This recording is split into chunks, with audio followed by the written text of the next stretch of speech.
As I've promised before, I am back to give my pitch for a Sonic Adventure 2 remake. This will be structured the same way my Sonic Adventure 1 video was, so if you haven't seen that video yet, I highly recommend you go check it out first before watching this video. Anyways, with that said, making this video was a lot harder than the first one because remaking Sonic Adventure 2 is a lot more challenging than I thought it would be. When it comes to this game specifically, it's really hard to find a balance of how much to keep faithful from the original and how much to change or improve. So for this video, I called for help from you guys over on twitter.com. Don't worry, this is still mostly my pitch video and I'm still arranging everything and most of the ideas are still from me. Although I did struggle on finding ways to make this remake interesting. So I asked you guys on Twitter what changes, fixes, or additions you guys would add to the game. There were a lot of responses, so throughout the video I might bring up an idea that you guys came up with. And I personally will expand upon those ideas. Does that sound cool?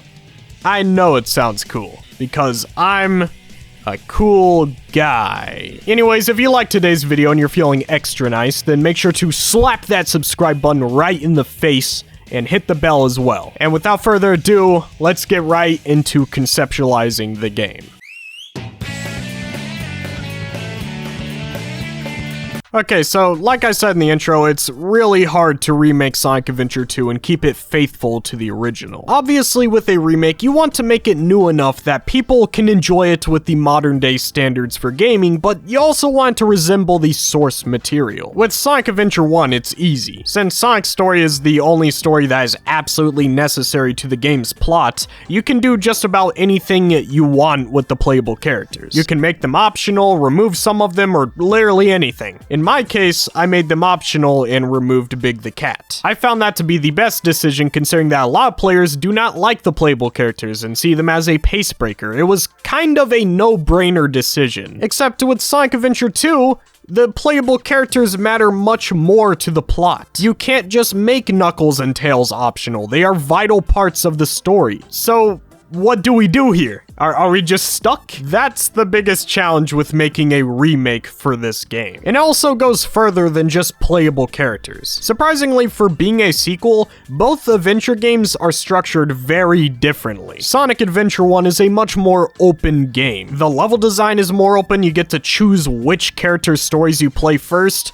and you have the exploration of the hub worlds. The game is pretty much a semi-open world platformer. Then you have Sonic Adventure 2. It's a lot more linear and focused in its nature. Its level design is more linear, the stories are more focused by grouping playable characters together under one story for more cohesion. There's no hub worlds, and yes, less padding than Sonic Adventure. Adventure 2 is the perfect Sonic game for those who want ambition, storytelling, and no BS. You load up the game and you don't have to worry about wandering around in a hub world, you're just thrown into the first level. With how different these games are in their nature, it's completely justified for players to prefer either game since both are almost tackling different styles to a Sonic game. And most of my issues with Sonic Adventure 2 have to do with the fact that it's not like Sonic Adventure 1. So I feel like a lot of the changes that I would make in this remake would be more in favor of me instead of the actual fans of Sonic Adventure 2. This is something I'll talk about later on in the video, but I think the Adventure 1 Emerald Radar would be a great addition to Adventure 2. However, I've met many diehard fans of the game who say that they don't want the original Emerald Radar because it makes the treasure hunting stages too easy. I know, to a lot of Sonic Adventure 1 fans, it just sounds absolutely mind-blowing that someone would prefer the SA2 radar. But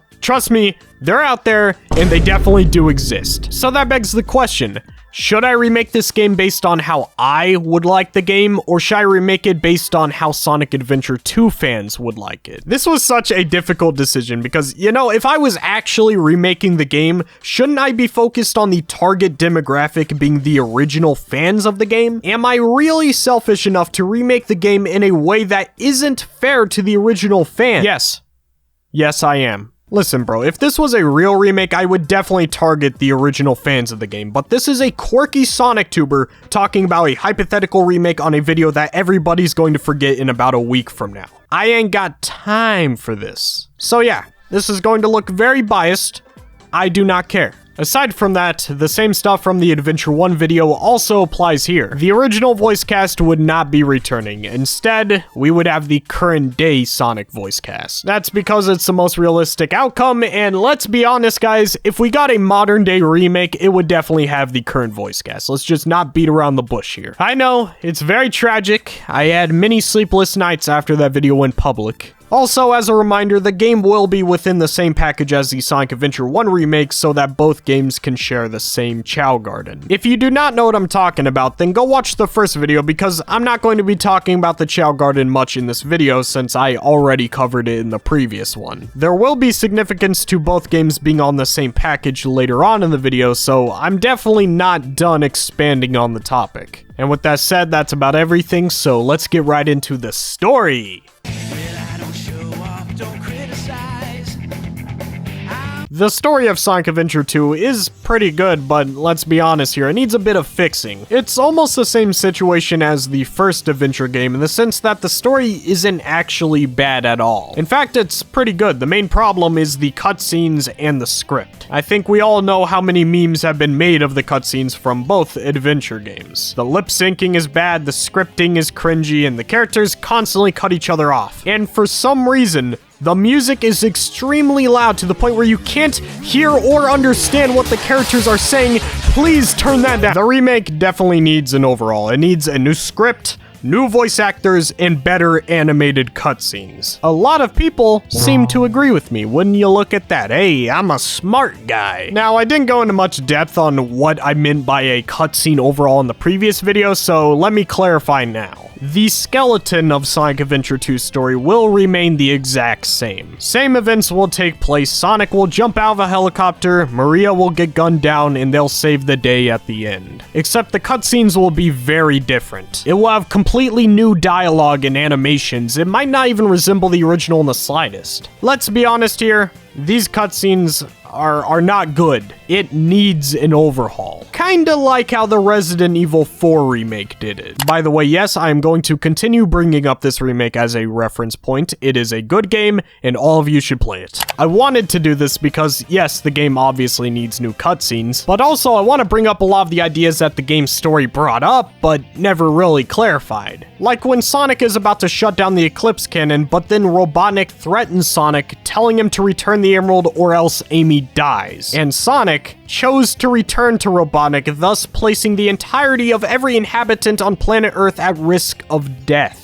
A lot of people did not like that part of the story, except for me, because I think it was actually a really interesting part of the story that says a lot about Sonic's character. The thing is that Sonic doesn't choose to leave anyone behind. He will always save everyone to the best of his capabilities. Sure, that may not be the smartest decision and you may not agree with it, but you don't have to. You don't have to agree with the main character of the story. You can examine the decision that took place and appreciate it for how fascinating and complex the character decision-making is. With that said, I think a cutscene overall could do this plot point a lot of justice, because the original cutscene...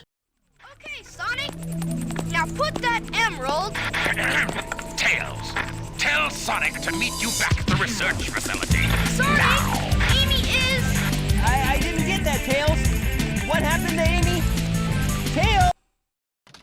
This does not do it justice. This is just bad. Maybe instead of the cutscene abruptly ending, you have Tails telling Sonic to not return to help Amy. But then Sonic will say something along the lines of, I'm coming back for Amy, bruh. This ain't no decision for me to make, and I put that on God. or something like that. Then Tails calls out Sonic for making a poor decision, to which Sonic responds with, It's just who I am, Tails. I'm a real one. Asterisk, 100 emoji asterisk. cutscene ends with Sonic running off. Obviously, I'm not the best at script writing. I'm sure there's better dialogue out there that could get the message across that I'm trying to get across. I just feel like it's necessary for Sonic to at least explain himself or show a bit more compassion, because the original cutscene did not cut it. Also, another cutscene that needs to be fixed is the Shadow the Hedgehog cutscene where the police literally shows his face in figure on live television and says he's Sonic. That is not believable as a kid, and it is still not believable to this day. Sure, you can argue that he was going at blitzing speed, so it's hard to tell if Shadow was Sonic or not, and you know, that's fair. That is a cool plot point that they could make. But they still have this man in 4K ultra-wide HD, like, bro, what? Completely changed that cutscene to a reporter talking at a table, like the typical news station setup that every TV show and game and movie has, you know, the stereotypical one. Okay, I just have one last change and that's it, I promise. Please come up with a better explanation for the fake emerald, because I'm sorry, the fact that Tails can create Chaos Emeralds that have the ability to use Chaos Control is kind of stupid. That is extremely overpowered, and it makes no sense for Tails to never create fake emeralds ever again after this game. There needs to be a limit set in the universe, or at least a reason for why the fake emerald was a one-use scenario. Or maybe make it clear to the audience that the fake emerald has some negative side effects. Show some cutscenes of the fake emerald messing with Sonic. What if the fake emerald teleports Sonic places at random occurrences as a way of malfunctioning? Maybe when Sonic escapes the trap Robotnik caught him in, instead of using Chaos Control, the fake emerald just happened to malfunction at the current moment in time. Is it cheesy? Yes. Is it a better explanation than Tails having the knowledge to create artifacts with godlike powers? Yes. Yes, it is. Aside from those changes, the last thing we need to talk about is the ending. For starters, this will have a very similar structure to how I handled the Adventure 1 ending, so kinda expect that going into this. A lot of people suggested that I break up the stories into 6 stories similar to Adventure 1, mainly because following the plot of Sonic Adventure 2 can sometimes be a brain pretzel since you are constantly switching between storylines after every level. So here's the new system. You get to choose Dark Story or Hero Story from the beginning. However, you are only required to beat the speed stages of each story to complete the game. I'd imagine that we would have to rewrite a lot of the cutscenes to be able to support this style of storytelling, but I don't think it would be too difficult considering that the characters tend to stick together for the most part. If you choose to beat the game by only playing Sonic and Shadow's gameplay, you will receive the normal ending in which Sonic and Shadow defeat the Bio-Lizard the exact same way they did in Adventure 2. It's the exact same boss fight, just pretty much remade essentially. However, if you want the true ending,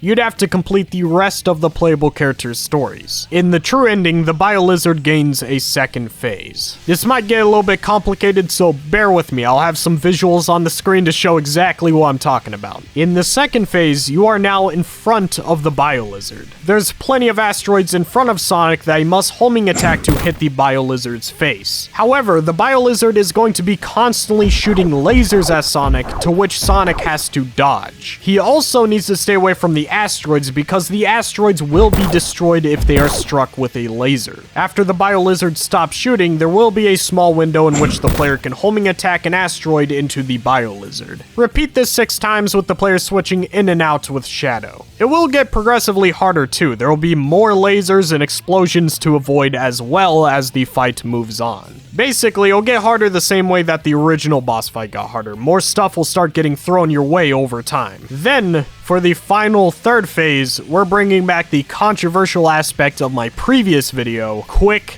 time events.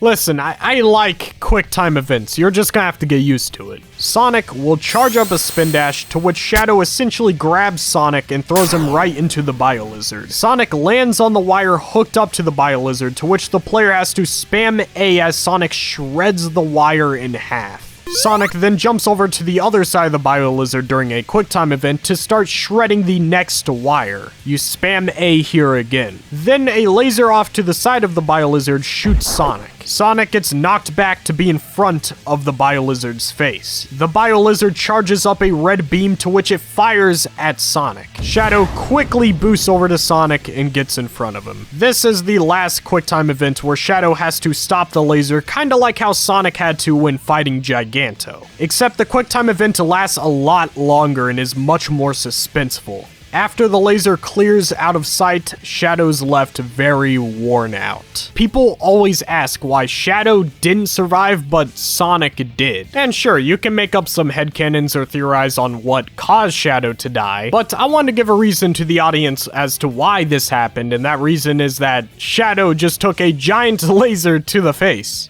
Anyways, finally, I would add a post-credits cutscene that reveals or hints at something related to Sonic Adventure 3. I don't know, show a dark crystal in a cave shining bright. For the third and final ending, you would have to play through all of the playable characters' stories and A-rank every single level. Upon doing that, you are rewarded with the exact same ending as the true ending, except now, you have unlocked the ability to play as Super Sonic and Super Shadow within the stages. Again, I did this for the same reasons as my last video. I just feel like Super Sonic should be locked behind full skill mastery of the game. Anyways, that about covers everything in relation to the story of the game, so without anything else to say, let's get into the gameplay. Okay, so there's quite a bit to talk about when it comes to gameplay, so let's just start out small and talk about the speed stages and what changes and fixes we need to make to those. For Sonic Adventure 2, I want it to control just like the Adventure 1 remake. Again, go watch the previous video if you don't know what I mean by that. If you want to recap, basically I want Sonic Adventure 2 to control almost identically to how the original controlled, except with a bit more focus on momentum, which also means I want a lot of the dash panels to be removed from this game. If you do not have enough momentum to get through a loop, you will have to spin dash. Of course, not every loop or spectacle part of the level will be able to accomplish this, so obviously it is okay to use dash panels sometimes. But for the most part, I want dash panels gone, they're annoying. Except there's still a few more changes we need to make to the gameplay, such as rail grinding. Rail grinding in this game is phenomenal and is genuinely a brilliant addition to the adventure gameplay. But as adventure fans, we gotta admit at some point that these rails are janky. When they work, it's great. When they don't work, it's just like, fuck. I think most of the issues with the rail grinding in this game could be fixed if you just allow the players to switch rails by flicking the analog stick, kind of like the later games in the series. That's the only change I'd really make because that's the biggest issue with grinding on rails with this game. It's really fun to crouch, use momentum, and do tricks with rails. But switching rails is like rolling a dice. You may be lucky or you may not. Also, we gotta fix the half pipes in this game. In stages like Green Forest and Pyramid Cave, there's half pipes to run through and they are very glitchy. Sometimes as you're running along the half pipes, you'll just randomly unstick from them, or if you happen to spin dash down a half pipe in Green Forest, it does this thing. And one last final thing that we need to fix that I think everyone mutually agrees on is that we need to fix the button mapping. In the original Sonic Adventure 2, they had multiple different actions and movements mapped to the same button. And that was just so painfully annoying because whenever you tried to do a lightspeed dash, you would just do a somersault. Stuff like that was really annoying. As for other additions, I think we do need to add a little bit more to Shadow's gameplay. After you beat the game, I feel like Shadow should unlock all of the abilities that Sonic has. The fact that in the original game that Shadow doesn't have the bounce move is a crime. Also, just to add extra flavor, we should add like one more level to Shadow's campaign. I think it would be cool if there was a level after Shadow fights the first boss of him just leaving the facility. You know, the facility that he was being held at the very beginning. Because I think Shadow only got like 4 levels, and they weren't even that great, so that's kind of tragic. Anyways, that's about it for the speed stages. Let's move on to the next playstyle. Let's talk about the mech stages. To be honest, I kind of agree with what a lot of you guys have to say. I think the mech stages should control a lot better. I don't know if it needs to control the same as Gamma, but at the very least, the turning speed should be a lot faster. It feels so clunky when you're trying to rack up points within a level, but you mess up because the turning is so slow. The turning speed needs to be faster. I get that the developers wanted to make the mechs feel clunky and slow, like an actual mech, but when believability takes away from the fun you have, I feel like that's when it needs to change. The mech doesn't have to turn as fast as Knuckles or Sonic, but a bit faster than this, like come on man. Aside from that, the only other big issue with the mech gameplay is the punishing level design. Believe it or not, I think the level design was actually improved upon in Adventure 2.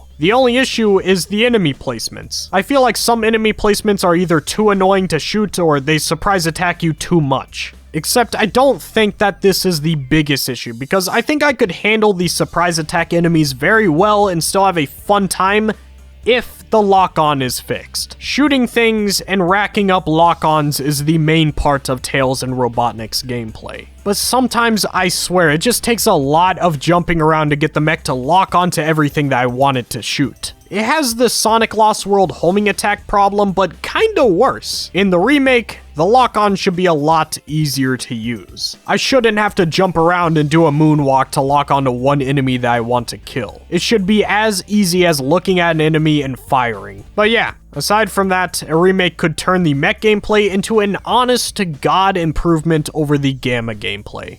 But until then, Gamma is still the GOAT. The treasure hunting stages are actually the easiest part of the game to fix. Now please, remember that this is my video, and that Sonic Adventure 2 fans are going to be taking a back seat. Literally, all you have to do is remake these stages 1-to-1 and add the Adventure 1 radar to the game. I played this game with the Adventure 1 radar before, and I really came to love the treasure hunting stages in this game. Before, I thought it was just okay, but when you can track all of the emeralds at once, it makes life so much easier. These levels are really well designed for Knuckles' gameplay. They're very large vertically, which is a compliment to Knuckles' moveset, but also there's a lot more life breathing through these levels. A lot more locations and things going on. This was a direct improvement from Sonic Adventure 1. The only issue was the dumb changes to the radar. So in my remake, I would bring back the Adventure 1 radar. But of course, you would still have the option to use the old radar in the menu, even though I think it's wildly inferior in my opinion. I know some Sonic Adventure 2 fans enjoy it, and man, if you enjoy it, good for you. Anyways, let's move on. In my last video, I talked about the Chow Garden and how your gardens could carry over to either game that you decide to play. Now, for this video, I'm not going to be talking about that. However, there is a different cross-compatible feature that I came up with that I think would be pretty cool. Since in this hypothetical remake, both Sonic Adventure games are on the same package, this means that we can make both games share the same content. So, let's talk about the battle mode. It's going to be the same battle mode present in the GameCube ports of Sonic Adventure 2, except with some nerfs and buffs to certain characters' abilities. We essentially gotta balance the game out. Some of the characters were just way too strong. But the big change is that I wanted to make the battle mode cross-compatible with Sonic Adventure 1, which means you would be able to race on Sonic Adventure 1 stages, or challenge each other on Adventure 1 treasure hunting stages, and have mech fights in Adventure 1 as well. Basically tying the games together and adding a ton of extra content to the battle mode. But I don't want to stop there. After you beat both games, I feel like you should be able to play as Shadow, Rouge, or Robotnik in Adventure 1's hub worlds. On top of that, I think it would be extra cool if you could play as Robotnik in Gamma stages, or if you could play as Rouge in the Knuckles stages. It may not be the greatest extra content known to man, but it's gonna be fun regardless, because you get to mess around with what you want to mess around with. And with that said, let's move on to the conclusion of today's video. At this point, we've covered just about everything with both of these remakes. Of course, once again, these are all my ideas with some help from you guys. You don't have to agree with every decision I personally would make. That is the beauty of discussion. And this is the end of this two-part series. I don't know if I'm gonna do any videos like this again in the future. I kinda like doing this, so maybe. If I was to make a Sonic Adventure 3 video, that would be really hard to make and would take a lot of time, blood, sweat, and tears. But if you guys want it, let me know and I'll make it happen. Anyways, that's it for today. I hope you guys enjoyed these two videos. Make sure to tell me how you would remake Sonic Adventure 2 in the comments down below. And with that said, make sure to uppercut the subscribe button and hit the bell. I love you guys. I'll see you very soon. My throat is dying. Peace out. My chill members are Snack Pigeon, AHS, ArchXYZ, Makai Wilbert, Francis, T218, Gamer Blake 90, Sonic Pip, 3 Monix, Sonic Man 715, Snix, JNextV, Bananas, Junion Ring, Sonic Up, Chip Chop Chop, The Squeaker Nerd, Super Shax Boom, Super Saiyan Sonic, Daveron, Chumzone Gaming, Old Thief, and Blonde Boy Wonner. Thank you guys all for becoming channel members. Thank you for supporting the channel. Make sure to click one of the in-card screen videos here. Love you guys. Peace out.